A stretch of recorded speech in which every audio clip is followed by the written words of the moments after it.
তেলাওয়াত করেছি। এই আয়াতের আলোকে কিছু কথা আমি আপনাদের সামনে বলবো। আল্লাহ তাআলা ইরশাদ করছেন, ওয়ালাকাদ কাররামনা بني آدم وحملناهم في البر والبحر ورزقناهم من الطيبات وفضلناهم على كثير ممن خلقنا تفضيلا পড়েন আল্লাহু আকবার। রব্বুল আলামিন বলেন, ওয়ালাকাদ কাররামনা বনি আদম, আমি বনি আদমকে সম্মানিত করেছি, বনি আদমকে মর্যাদা দিয়েছি।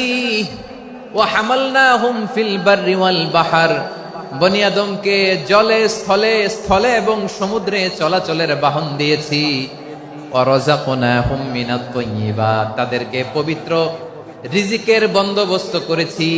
ওয়া ফাদ্দালনাহুম আলা কাসীরিম মিম্মান খালাকনা তাফদীলা, আর আমি আল্লাহ যাদেরকে সৃষ্টি করেছি তাদের মধ্য থেকে বনি আদমকে আমি শ্রেষ্ঠ বানিয়েছি। আমরা শ্রেষ্ঠ, আমরা আশরাফুল মাখলুকাত। আমরা কি এই যে এমনি চিল্লাচিল্লি করে জিজ্ঞেস করলে বলে না, আমরা আশরাফুল মাখলুকাত। আমরা কি শ্রেষ্ঠ, সবার চেয়ে সেরা। আমাদের মতো করে আল্লাহ কাউকে বানায় নাই। দুই পায়ে ভর করে শির দ্বারা এরকম স্ট্যান্ড রেখে মাথা উঁচু করে দাঁড়াতে পারে এরকম কোন প্রাণী পৃথিবীতে আছে? এজন্য আল্লাহ বলেন, ওয়ালাকাদ কাররামনা বনি আদম, আমি বনি আদমকে সম্মানিত করেছি, তাদেরকে আমি মর্যাদা দিয়েছি। তাদেরকে আমি যত মর্যাদা দিয়েছি আমার কোন সৃষ্টিকে এত মর্যাদা দেই নাই। পড়েন সুবহানাল্লাহ। I have dignified the status of the sons of Adam, আদমের সব সন্তানের মর্যাদা আমি বাড়িয়েছি। আল্লাহ এখানে বলেননি ওয়ালাকাদ কাররামনাল মুমিনিন, আমি মুমিনের মর্যাদা বাড়িয়েছি, বলেছেন? আল্লাহ এখানে বলেন নাই ওয়ালাকাদ কাররামনাল মুসলিমিন, আমি মুসলিমের মর্যাদা বাড়িয়েছি। আল্লাহ বলেছেন ওয়ালাকাদ কাররামনা বনি আদম, আমি বনি আদমের সম্মান বাড়িয়েছি। হোক সে মুমিন কিংবা কাফের, মুসলিম কিংবা মুশরিক, আস্তিক কিংবা নাস্তিক, আরব কিংবা অনারব, যেই হোক না কেন আদম সন্তান সবগুলার মর্যাদা বাড়ায় দিয়েছে কে? সবার মর্যাদা আল্লাহ বাড়িয়েছে। মানুষ হিসেবে মর্যাদা। বিশ্বনবী সাল্লাল্লাহু আলাইহি ওয়াসাল্লাম ইহুদির লাশ দেখে দাঁড়িয়ে গেলেন। কার লাশ? আমার যশোরের ভাইয়েরা আওয়াজ করে বলুন, কার লাশ? ইহুদির লাশ দেখে দাঁড়ায় গেলেন। সাহাবারা বললেন, ইয়া রাসূলুল্লাহ, আপনি দাঁড়ালেন যে, এটা তো ইহুদির লাশ।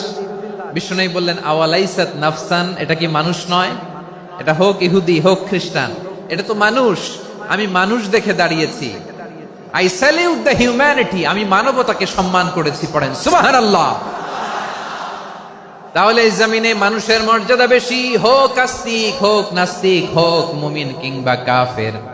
আদমের সন্তান হলে, মানুষ হলেই তার মর্যাদা বাড়িয়েছে কে? আমার কলিজার টুকরা যশোরের ভাইয়েরা, মানুষের মর্যাদা আল্লাহ এত বাড়িয়েছেন। মানুষ জীবিত থাকলেও যেমনি মর্যাদাবান, মরে গেলেও মর্যাদাবান। সুবহানাল্লাহ পড়েন। মানুষ মরে গেলে এই ডেড বডিটা কি হয়? পচে যায়, গলে যায়, মাটির সাথে মিশে যায়। তাই বলে আপনি ডেড বডির সাথে যাচ্ছে তাই করতে পারবেন না। পারবেন?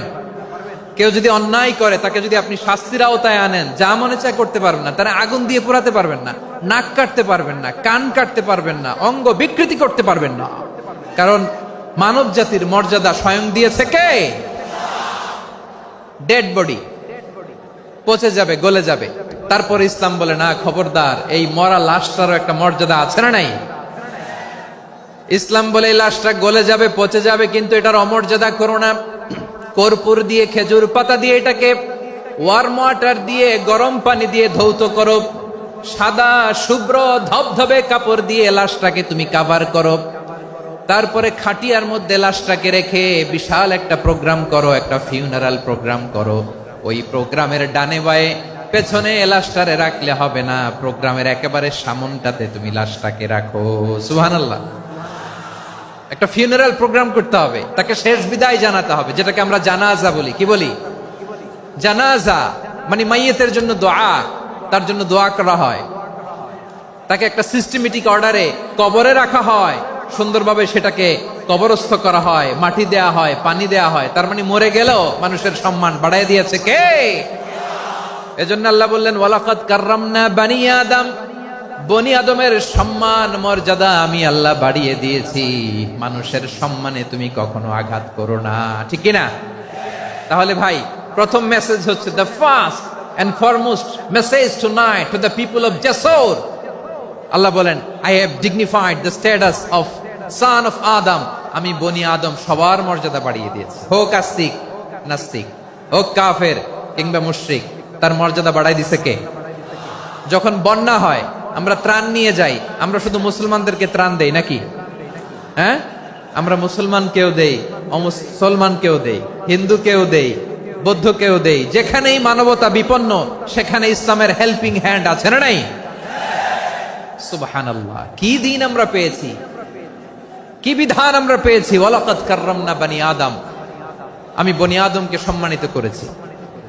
এরপর আল্লাহ বললেন, ওয়া হামালনাহুম ফিল বাররি ওয়াল বাহর, মানুষকে স্থলে এবং সমুদ্রে চলাচলের বাহন আমি দিয়েছি। স্থলে কিভাবে চলবে, জলে কিভাবে চলবে, এই বাহনের ব্যবস্থা করেছে কে?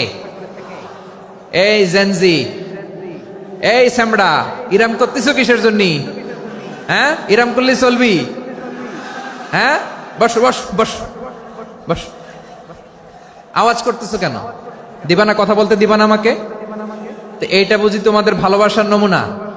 তোমাদের ভালোবাসার কারণে যদি আমি কোথাও দাঁড়াতেই না পারি, কোথাও বসতে না পারি, কোথাও দুটা কথা বলতে না পারি, এই ভালোবাসা দিয়ে কি হবে আমার?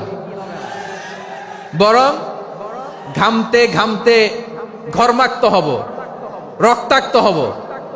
কিন্তু সেন্ট্রাল থেকে, সেন্ট্রালি যে ইনস্ট্রাকশন আসবে, সেই ইনস্ট্রাকশনের এক চুল আমরা ডানে বায়ে যাব না। এইটা গণজাগরণের জন্য এইটা দরকার, ইসলামী বিপ্লবের জন্য এইটা দরকার। তো আধা ঘন্টা ধরে যদি তোমাদেরকে থামানোই না যায়, এই লস্কর দিয়ে আমি কি করব? আল্লাহর ওয়াস্তে নো নো নো স্লোগান, চুপচাপ একেবারে আমার দিকে তাকাও।